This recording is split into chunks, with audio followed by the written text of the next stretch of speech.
guys, what's up? So we have a new update on Advanced Server and it's patch 1.6.88. First on our list is the Season 24 skin. It's going to be Grok and it's called Ancient Totem. Next is the nerf on Julian. The developers lowered his passive spell vamp by 5%.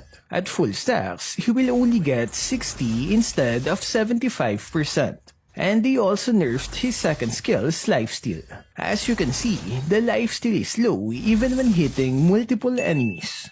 They also lowered the damage of his enhanced third skill. So I guess you should play Julian as much as you can before he loses his insane lifesteal. Next is the nerf on Savior. The developers lowered his skill 1 damage. It's only a slight nerf though, especially in the early game, where he lost 5 points of damage. Next is the cancellation of Florine's buff. Her performance has improved on the last official update, so they are temporarily removing her recent buff. So no more slow and double stun from her skill 1 and 2. But like I said, it's temporary, which means there will be more adjustments coming soon. Next is the nerf on Gord. His previous mobility boost made him too good, so they're nerfing some of his damage. Lower base damage on his second and ultimate skill. Next is Lunox. They are cancelling last week's adjustment where her second skill is entirely based on the enemy's maximum HP. The skill will now have lower magic scaling and higher HP based damage. What it means is that she can deal more damage to tanky enemies without losing too much power when against squishy targets. Next is the adjustments on Terisla. They lowered the movement speed on his first skill. At this rate, it's now the same as the one on official server. And they fixed the issue where his second skill can be interrupted even after casting. Next is the revamped Leomord.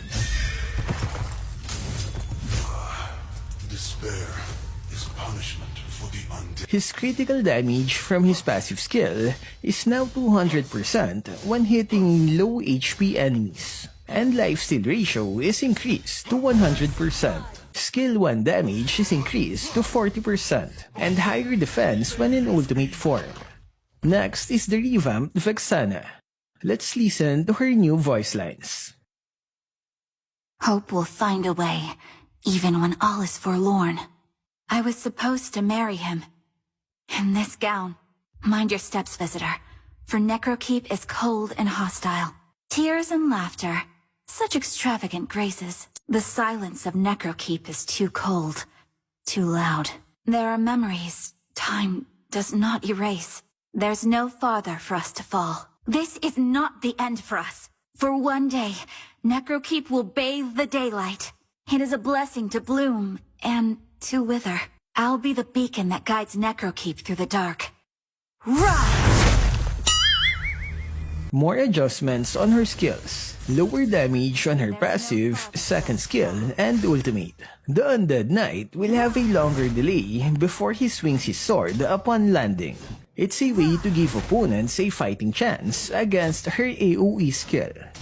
Next is the revamped Faramis. Greatest gift to you.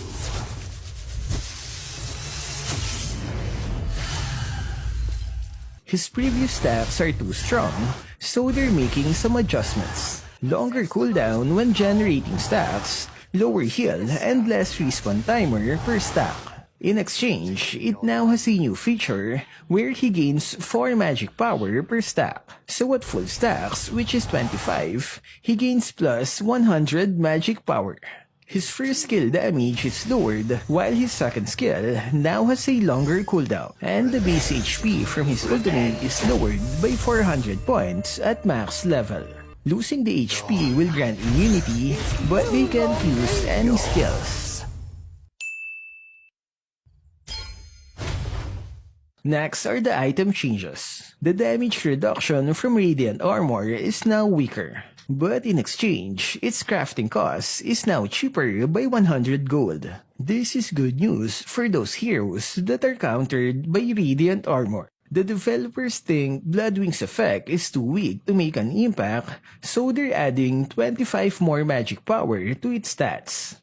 Glowing One doesn't work well against high defense, so they're increasing its HP base damage to a maximum of 3%. But it will be a bit harder to reach full stacks because you need 6 before you can activate the 3% damage.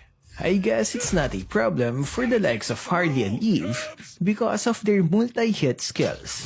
Elegant Gem will no longer give HP and mana when leveling up. Instead, it will give HP regen and mana regen for 3 minutes. It will continue its regen even if you've upgraded Elegant Gem. Lower magic defense reduction on Genius Wand. The developers say it's a way for squishy heroes to survive. Shadow Twin Blades is adjusted, making it deal more damage in the early game. Higher base damage, but lower magic scaling. Maybe you can use it as a first item on Magic Assassins. Camera Shift is renamed, and it's now called Aim Panning.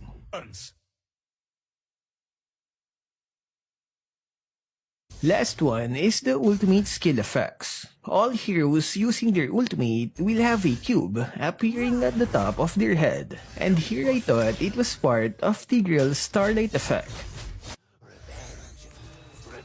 Based on this update, magic items were mostly buffed, and together with the mid-lane minion adjustment, this could be a sign of mage meta next season. So what can you say about the update? Do you like the new season skin? Let me know what you guys think in the comment section. That's all for this video. Stay safe and thank you for watching.